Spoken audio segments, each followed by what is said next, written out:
Welcome to the News Hour. Divisions inside the Republican Party about the Justice Department's investigation into Jeffrey Epstein boiled over on Capitol Hill today. House Speaker Mike Johnson said the House won't take action before leaving town for the August recess at the end of the week.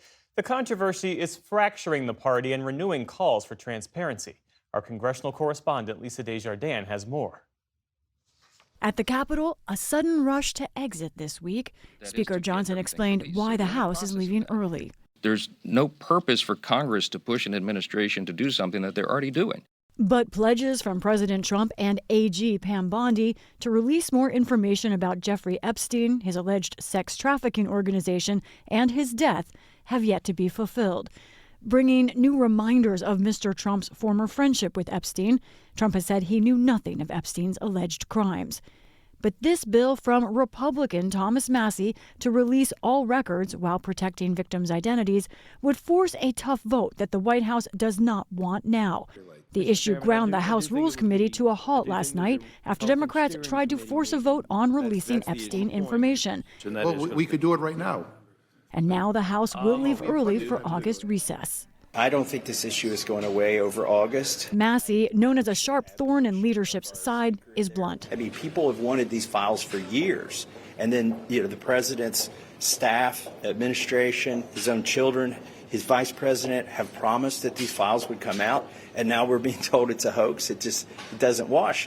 But some, like fellow Republican Ralph Norman, now say they can wait. The information will come out. The Republicans are going to push it. And it's going to be what the American people will see. It just takes some time, but it's going to be out there. Johnson urges trust in the White House with a specific standard for what is released. The president himself has said that he wants maximum transparency and all credible evidence to be turned over to the American public so that everyone can make their own decision. Meanwhile, put up or shut up. Follow through or don't follow through. Democrats are relentlessly pushing the issue. We should release the Epstein files. It is what Donald Trump campaigned on. It's what Attorney General Pam Bondi talked about this February when she said the Epstein client list was, quote, sitting on her desk right now. Why don't we have that client list? Amid the debate, some news. Deputy Attorney General Todd Blanche posted on social media that he intends to interview Epstein's co-conspirator, Ghislaine Maxwell, to follow all leads and ask what she knows. Maxwell serving a 20-year prison sentence for child sex trafficking and other crimes. In the Oval Office today, just one reporter asked the president about Epstein. He said he wasn't aware of the Maxwell interview. I didn't know that they were going to do it. I don't really follow that too much. Instead, Trump repeatedly changed the subject to Democrats, launching into wild accusations about former President Barack Obama. He's guilty. It's not a question, I like to say, let's give it time. It's there. He's guilty. This was treason. Charging with no proof that Obama conspired to steal past elections. The man in the Oval Office now, under fire, is again targeting his political rivals, including those past. For the PBS NewsHour, I'm Lisa Desjardins.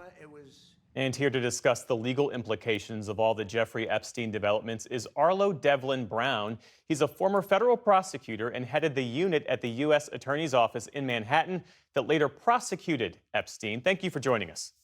Thank you. So the Justice Department said it reached out to Jeffrey Epstein's former associate, Ghislaine Maxwell, for a meeting amid the administration's handling of the Epstein documents, the backlash to all of it. What kind of information might she have that didn't come forward in the trial?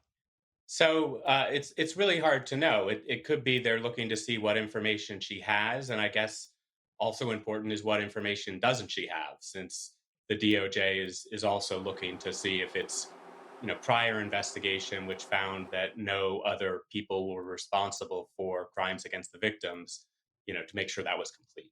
Is it in her interest to cooperate? How might she benefit from this? Well, she could benefit two ways. One is the DOJ could move to the district court that had overseen her trial and ask that she be resentenced, claiming that she has provided substantial assistance to an investigation. In that case, it would be totally up to the judge whether to resentence her and how much to adjust the sentence. She, of course, has another avenue, which is to go through the clemency process and make a request to have her sentence commuted. And that's obviously entirely within the president's discretion. And if Maxwell doesn't have new information to share, how might that still be valuable to President Trump? Well, you could see the Department of Justice taking the position here that they went to this length to interview her. She didn't have to speak. She gave them all sorts of information that she knew about, and that she credibly said that there were no other people that she was aware of anyway who were responsible for sexual misconduct against the victims. In that scenario, you could see a situation where the DOJ said that's extraordinarily helpful to us in light of the public interest in this matter, and therefore we are going to take some action to get you resentenced, or President Trump could take some action and commute her sentence. Meantime, President Trump called on the Attorney General Pam Bondi to release what he called pertinent grand jury testimony related to Epstein. She has taken steps to seek that release. Is that testimony expected to yield anything new or noteworthy? No, I don't think that's going to be helpful. And the reason is the only grand jury testimony that would have occurred would have been testimony against the people that the grand jury was being asked to indict. So it would have been focused on Epstein himself and then Ms. Maxwell.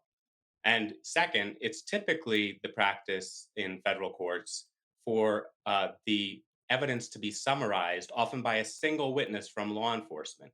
So it's not like you're going to have, dozens of people who have testified before those grand juries. It's maybe even one person.